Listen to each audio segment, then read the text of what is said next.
Bonjour, bienvenue à votre revue de presse du lundi 10 mars. Aujourd'hui, Mark Carney, couronné chef du Parti libéral et deviendra dans quelques jours premier ministre. Donald Trump qui s'entête contre le Canada, le lait, l'acier et même les snowbirds. Dépistage du cancer, l'hôpital Le Gardeur a l'appareil mais pas l'argent pour le faire fonctionner au maximum. Et le sondage du gouvernement Legault sur le changement d'heure, ça a servi à quoi au juste?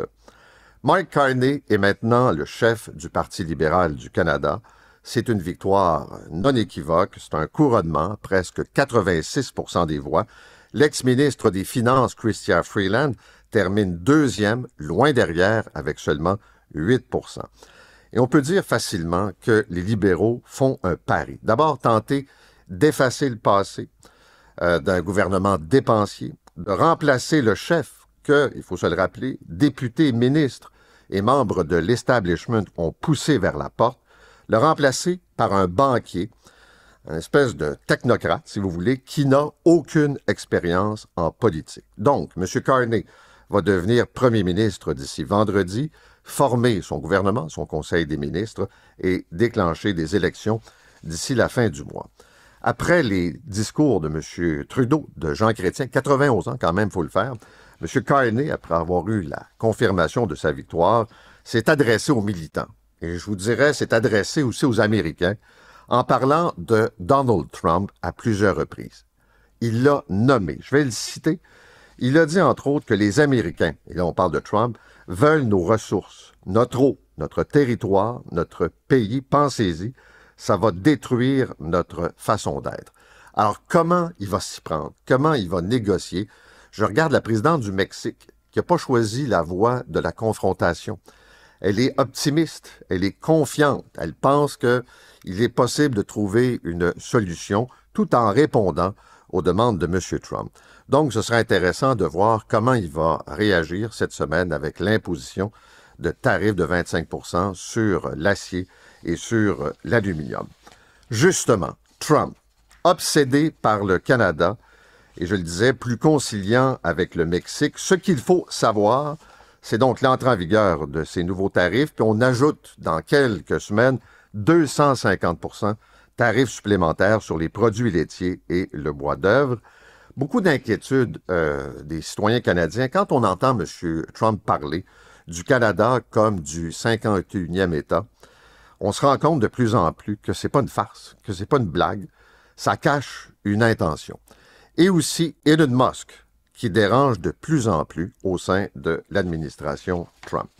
Mais d'abord, vous dire que la Chine applique depuis les dernières heures, commence à appliquer depuis les dernières heures, une série de tarifs sur les produits américains.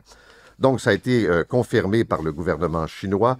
On parle d'un tarif de 15% poulet, le maïs, 10% également sur des produits comme le porc, le bœuf ou les fruits.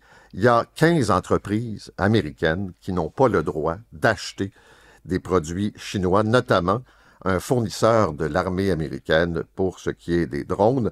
Et encore une fois, ces tarifs, c'est toujours le même discours de M. Trump, c'est à cause du fentanyl. Il répète ça sans arrêt, on sait que c'est un argument complètement bidon, mais c'est ce qu'il dit constamment. Et là, la Chine joue, déplace certaines usines vers le Mexique, et là, Trump veut bloquer ça, vers le Vietnam pour justement éviter ce type de sanctions. Et la Chine n'épargne pas le Canada. On a annoncé vendredi dernier des mesures qui touchent un certain nombre de produits, mais je pense entre autres à cette surtaxe de 25% sur le porc canadien. Et on sait que la Chine, c'est un énorme marché. Alors, tout ça, c'est en réponse aux tarifs imposés par le Canada, notamment sur les véhicules électriques chinois. Je surveillais ça en fin de semaine, les propos concernant les droits de douane de 25%. Ça commence après-demain, là, mercredi, sur l'acier et l'aluminium. Il y a toujours ce drôle de personnage, le secrétaire américain au commerce, Howard Lutnick, qui est une espèce de porteur de valise de Trump. Une espèce de mascotte qui se promène dans les médias. Paraît qu'il est toujours en conversation avec le ministre canadien des Finances, M. Leblanc. Les deux se sont rencontrés en Floride, puis ils essaient de voir comment convaincre la bête de peut-être pas frapper avec autant de force sur le Canada. Et puis, en fin de semaine, il a dit, ben finalement, là, on confirme qu'il y aura cette augmentation mercredi. Ça, c'est fait. Le président avait signé le décret le mois dernier, prévoyant que ces droits étaient pour entrer en vigueur au mois de mars. Mais là, on ne savait pas trop. C'est toujours ça avec Trump. Hein? Il annonce, il recule, il avance, il va de côté, mais on ne sait pas. Et pendant l'entrevue, il a dit aussi, en passant, là, sur le lait et le bois d'œuvre, les droits de douane de 250 % vont s'appliquer probablement dès le 2 avril prochain. Et c'est un enjeu. Et pas juste avec Trump. On a un système de la gestion de l'offre au Canada et les Américains se plaignent de ne pas pouvoir vendre plus de produits laitiers. C'est un marché protégé et c'est, je dirais, à chaque fois, ça amène une sortie du lobby agricole. C'est une façon de protéger le revenu des producteurs, mais ça limite la concurrence et ça peut maintenir des prix élevés. C'est un débat quand même qui est important. Et vous êtes très nombreux à m'avoir écrit dans les derniers jours. Et la question est, ce qui est peut-être frappant, c'est de voir des gens qui habitent près de la frontière canado-américaine, par exemple, pas très loin du Vermont, qui me disent, quand Trump répète sans arrêt que Trudeau, c'est un gouverneur, que le Canada, c'est un État américain en devenir, est-ce qui est sérieux? Et est-ce qu'on doit craindre une offensive militaire? Donc, on décide de prendre le Canada par la force. M. Trump a déjà dit, à plusieurs reprises, pas d'offensive militaire, là. Il n'y aura pas d'agression armée. Il y aura plutôt une agression contre l'économie du Canada. C'est ce qu'a dit Justin Trudeau la semaine dernière dans sa réponse.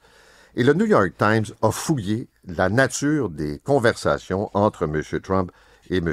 Trudeau. Et c'est quand même très intéressant. M. Trudeau a dit ce que Trump cherche. C'est pas l'histoire des immigrants, c'est pas l'histoire du fentanyl, c'est de faire mal, c'est de faire tomber l'économie canadienne. Donc, c'est pas de prendre la force militaire, mais c'est d'utiliser la force économique pour faire mettre à genoux le Canada. Première chose. Et il y a eu des échanges en février téléphoniques entre le président et le premier ministre Trudeau. Et M. Trudeau s'est rendu compte qu'il y avait une longue liste de griefs. Et je vous parlais tantôt du secrétaire au commerce. Lui aussi se rend compte que Trump découvre plein de choses depuis qu'il est à la Maison-Blanche. Je parlais des enjeux du secteur laitier. C'est une vieille querelle entre le Canada et les États-Unis. Mais là, M. Trump trouve que le tracé, les frontières, pas à son goût. Ça remonte à 1908, quand on a établi cette frontière actuelle. La gestion de plusieurs dossiers, notamment les Grands Lacs. On peut ajouter tout ce qui concerne la défense, NORAD. Trump trouve que finalement, on se fait avoir aux États-Unis et que les Américains payent beaucoup trop, puis qu'il veut revoir, renégocier l'ensemble de ces ententes. Il a dit ça à 2 reprises. Il y a ce regard sur les ressources, sur l'eau, sur le territoire, et c'est vraiment de forcer la faiblesse de l'économie canadienne pour obtenir ce qu'il cherche. Alors, quand il parle d'immigration puis de fentanyl, on se rend compte que ça ne tient pas la route. Maintenant, les snowbirds. C'est compliqué, je vous le dis tout de suite. On a vu ça en fin de semaine. Il y a un renforcement global des contrôles en matière d'immigration aux États-Unis.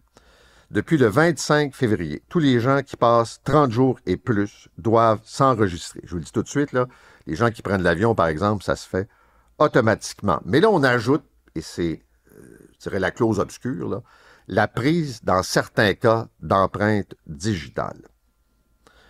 Et la conséquence pour les gens qui ne respectent pas la procédure, ben, on se retrouverait avec des procédures pénales et même aussi au civil, ce qui pourrait vouloir dire un interdit de séjourner aux États-Unis. Les spécialistes, avocats, tout le monde, là, disent, écoutez, là, c'est pas clair, ok, ça sera pas si compliqué que ça, mais quelqu'un qui ne respecte pas et surtout qui n'a pas en sa possession le document qui pourrait lui être demandé, va se ramasser dans le trou.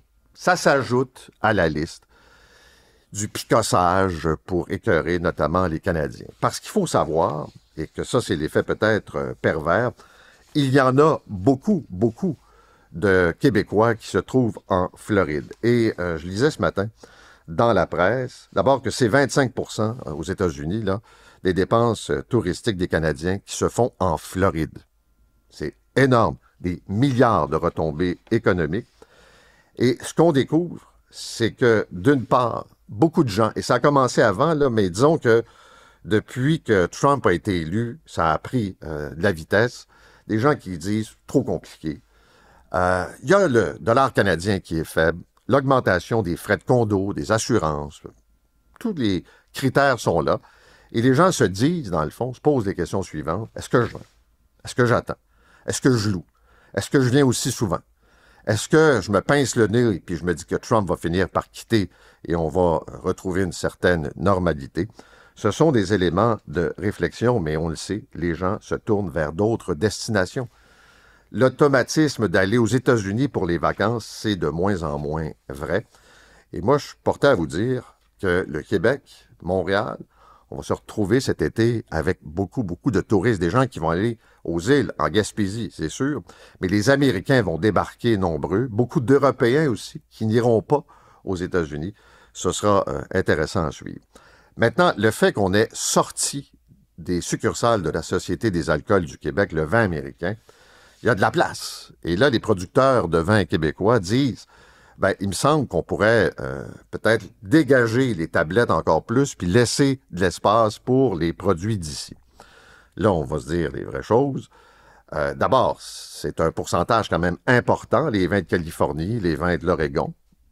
Deuxièmement, la capacité de production au Québec n'est pas en mesure de remplir le départ, faire face au départ du vin américain, mais c'est une fenêtre pour permettre probablement de découvrir certains vins d'ici. Puis il y a des producteurs qui veulent obtenir une part de marché plus importante, puis ça se comprend dans le contexte. Et d'ailleurs, les premiers ministres des provinces veulent assouplir toutes les règles concernant le commerce de l'alcool. Je vais vous parler de Elon Musk et de Tesla. D'abord, Elon Musk commence à déranger pas mal de monde. Espèce de personnage au comportement agressif. C'est un numéro, là. On peut écœurer Zelensky parce qu'il n'y a pas de vaisseau à la Maison-Blanche. L'autre se promène avec son T-shirt et sa casquette. Mais ce que je veux dire, c'est que là, il y a beaucoup d'irritants. Et il s'est pincé, même si M. Trump dit que c'est pas vrai, là, avec le secrétaire d'État, Rubio. Parce que Rubio dit, là, tu fais n'importe quoi, tu coupes à l'aveugle avec ta tronçonneuse et les effets sont considérables. Tu sais, dans l'aide internationale pour protéger contre le développement de virus, de bactéries, on peut penser à l'Ebola, et ça menace la planète. On met la hache là-dedans. Les prévisions météo, c'est pas juste de savoir s'il va faire beau et chaud, c'est de prévoir les conditions, par exemple, pour les tours de contrôle. Lui, il regarde ça avec sa horde de jeunes spécialistes, puis il décide et il fait croire à Trump qu'il y a du gaspillage et qu'il y a de la fraude. Ça commence à se tourner contre lui. Dans les derniers jours, Boston, par exemple, il y a des bornes de chargement Tesla qui ont été incendiées. Il y a des coups de feu qui ont été tirés en direction d'un concessionnaire Tesla en Oregon. Il y a eu une manifestation pacifique en fin de semaine, encore là devant un concessionnaire Tesla à New York. Les gens commencent à en avoir assez de Musk en disant « t'es pas élu, t'es pas un dictateur, tasse-toi » et revendique la liberté de s'exprimer et de viser ses modèles. Ce qui est intéressant aussi, c'est que, je lisais ça dans le Journal de Montréal, en suis pas revenu, il y a quelque chose qui ne sent pas bon dans ça.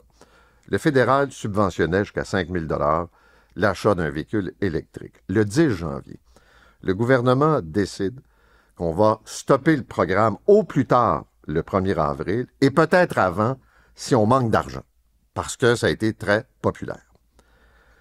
Une enquête menée par le Toronto Star nous apprend que entre le 10 et le 12 janvier, c'est une fin de semaine, ça, il s'est vendu, tenez-vous bien, 8600 Tesla, vendus et enregistrés. Parmi tous ces véhicules, chez un seul concessionnaire au Québec, il y en a eu en une fin de semaine 2558. C'est le Tesla qui se trouve dans la ville de Québec. Puis, même chose pour un concessionnaire. Ils sont allés chercher pas loin de 13 millions en 2 jours sur un budget, sur un fonds de budget de 43 millions. Et là, tu te dis, comment ça a pu se faire? Comment tu peux vendre et livrer autant de véhicules? Est-ce qu'ils étaient au courant? Est-ce qu'ils ont orchestré des ventes bidons? Comment expliquer ça? Puis là, mettez-vous à la place des autres concessionnaires qui n'étaient pas ouverts, qui n'ont pas fait les ventes. Et quand on s'est retrouvé avec un programme vide, en termes de budget, ben, il y a des fabricants qui ont accordé des rabais, qui ont décidé de reconnaître le fameux 5000. Pendant ce temps-là, Musk s'engraissait avec un stratagème qui demeure obscur et qu'on devrait, j'espère, clarifier bientôt. Et le journal nous explique aussi que Tesla a profité du système des crédits carbone qui sont mis sur pied par le gouvernement du Québec depuis 2018. Alors, quand tu es une entreprise comme Musk, Tesla, électrique, ben, tu as des crédits. Puis tu peux vendre tes crédits à des fabricants qui ont encore des véhicules à essence. Conséquence de ça, ce sont des centaines de millions que Tesla a mis dans ses poches, payés essentiellement par d'autres constructeurs. Alors, M. Musk profite de tous les systèmes, mais dans le cas de la vente là, de ces milliers de véhicules en l'espace d'un week-end, c'est quand même assez étrange. Société d'assurance automobile du Québec, nous sommes toujours dans l'attente de l'enquête publique, mais on apprend ce matin que le vigoureux conseil d'administration de la société a accordé des augmentations importantes au PDG et à ses vice-présidents, tout juste avant le fiasco. Le Journal de Montréal nous dit que le 15 septembre 2022, ce sont des documents obtenus d'abord par le Parti libéral du Québec, le CA, présidé par Conrad Sioui, rigoureux comme d'habitude, a approuvé des modifications à la structure salariale. C'est au cours du même CA qu'on a pris la décision de fractionner les surplus en termes de dépenses pour éviter, je cite la VG dans son rapport, l'effet politique et l'effet médiatique. Le CA a protégé le cul du gouvernement. C'est ça qui est arrivé. Puis, pendant les discussions, on s'est dit, pourquoi pas ne pas augmenter de 20 000, 25 000 le salaire du PDG, M. Marcelet, du VP à l'informatique, M. Malenfant. Et là, on voit que tous ces gens-là, les principaux acteurs du naufrage, Malenfant est parti à la retraite, mais avant, il y avait une augmentation de salaire. Marcelet est devenu, faut le faire, là, le président de l'Office de la protection du consommateur. Il devait protéger les automobilistes. Il ne l'a pas fait. Protéger les contribuables. Puis là, on décide, récompense, petit bonbon, merci pour le travail. Puis on le nomme président de l'Office de la protection du consommateur. Et Yves Ouellette, qui était le fonctionnaire numéro 1 du Québec, qui aurait dû mettre le frein, qui aurait dû en tout cas poser les questions, à moins qu'on fasse la démonstration qu'on lui a menti, il a quitté pour se retrouver, on l'a récompensé, donc patron de l'Autorité des marchés financiers, c'est 100 000 $ d'augmentation. Je vous parle de l'hôpital Pierre-Legardeur, dans la presse ce matin, Marie-Ève Cousineau, qui nous apprend qu'il y a une technologie, un appareil de pointe pour l'évaluation des cancers qui est en place. Mais depuis 1 mois et demi, on fonctionne au ralenti et les médecins disent que là, les patients payent le prix. Le pneumologue David Khalil dit que l'un de ses patients atteint d'un cancer du poumon a attendu 5 semaines plutôt qu'une pour avoir accès à cet examen poussé. Et la conséquence, c'est que ses chances de guérison sont plus faibles à cause du délai, parce que l'investigation a été retardée, impossible de l'opérer. C'est un patient qui devra subir de la chimiothérapie et de la radiothérapie. Premier constat. Il y a des employés qui veulent, semble-t-il, faire du temps supplémentaire, mais on n'a pas d'argent. On est dans des coupures de 1,5 milliard, de telle sorte que depuis le 22 janvier, il y a 11 patients par jour qui peuvent passer l'examen, contre 17 habituellement, c'est 6 de moins par jour. Puis on devrait, pour répondre aux besoins, en voir 24. Mais ce qui est encore plus troublant dans cette affaire-là, c'est que l'hôpital achète l'appareil, l'argent des taxes, puis de la fondation. Et semble-t-il que le mammouth n'a pas prévu de budget de fonctionnement. Moi, je tombe en bas de ma chaise si c'est vrai, là. Ce qu'on dit à l'hôpital, c'est qu'il n'y a pas de budget qui a été attribué pour opérer l'appareil en question. Là, tu te dis, mais ça n'a aucun maudit bon sens. Et là, le 6 répond qu'on est en train de revoir les procédures, les processus. Là, j'ai hâte de voir patiner Mme Biron aujourd'hui. Là. Ça nous a coûté 500 000 mettre à la porte M. Abergel, à peu près ça, la valeur du contrat, puis on n'a pas une scène pour faire marcher un appareil qui fait en sorte que des gens ne peuvent pas être opérés, puis qui doivent subir des traitements de chimio. Il va falloir qu'elle s'explique rapidement, puis que le tir soit corrigé si tout ça se confirme. Vous dire aussi que la vaccination contre la rougeole recule au Québec depuis la pandémie. Taux d'intérêt, la Banque du Canada va annoncer sa décision mercredi. On prévoit une autre baisse. Même si on pense que les tarifs vont amener les prix vers le haut, que ça va nous coûter plus cher, l'hypothèque, l'épicerie, en même temps, on craint une récession économique, des pertes d'emplois. Je dirais que aussi une baisse du pouvoir d'achat des Canadiens, avec moins d'argent à dépenser. Donc, on aime mieux contrôler de cette façon-là. Les magasins Labbé qui sont en difficulté financière, 40 des 80 magasins pourraient fermer leurs portes. C'est pas compliqué, ils sont pas capables de payer la facture. Les factures, ils ont de la misère à payer leurs employés. Et là, ils tentent de renégocier pour le loyer de ces magasins. Ils sont en train de revoir la stratégie, puis de dire aux autres créanciers, pas certain qu'on va pouvoir vous remettre beaucoup d'argent. Vous dire aussi qu'Alimentation Couche-Tard, ça avance, là. Dans les dernières heures, les discussions se déroulent formellement entre le propriétaire japonais de la chaîne de dépanneurs, qui comprend entre autres les 7-Eleven, et Alimentation Couche-Tard. C'est une proposition de 47 milliards de dollars. Je termine par le changement d'heure que nous avons effectué en fin de semaine. Et à chaque fois, c'est toujours la même question. Est-ce que c'est la dernière fois? Parce que le ministre de la Justice, Simon Jolin Barrette, a lancé l'automne dernier une vaste consultation, un sondage, et il a profité de la fin de semaine pour nous donner les résultats. 91% des répondants souhaitent cesser le changement d'heure. Vous avez vu, entendu tous les experts en sommeil qui disent « ça donne rien » et c'est même nuisible de jouer comme ça. Tu sais, en fin de semaine, on a quoi? Perdu 1 heure de sommeil. Je comprends qu'il va faire plus clair plus longtemps. Mais sur cette volonté exprimée, 72% des répondants souhaitent qu'on arrête donc le changement d'heure et qu'on conserve l'heure d'été tout au long de l'année. Il y a eu 25 000 commentaires, 215 000 répondants à cette enquête. Je rappelle aussi qu'on pouvait s'exprimer plusieurs fois. Mais le gouvernement nous répond que des réflexions et des consultations supplémentaires sont nécessaires pour s'assurer de prendre la meilleure décision pour les citoyens. La volonté des Québécoises et des Québécois de mettre fin au changement d'heure est très claire. Prenez pas tous ces mois de consultation pour le savoir. Et soyez assurés qu'elle guidera la suite de nos travaux dans ce dossier.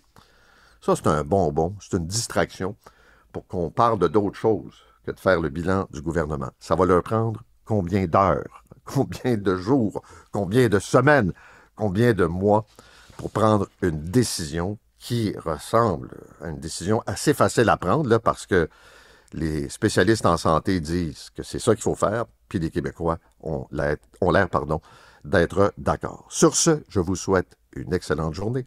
Je vous donne rendez-vous à demain pour une autre revue de presse. Balado exclusif, grande entrevue et revue de presse. Retrouvez tout le contenu de votre animateur en tapant Espace Polarcan dans votre moteur de recherche.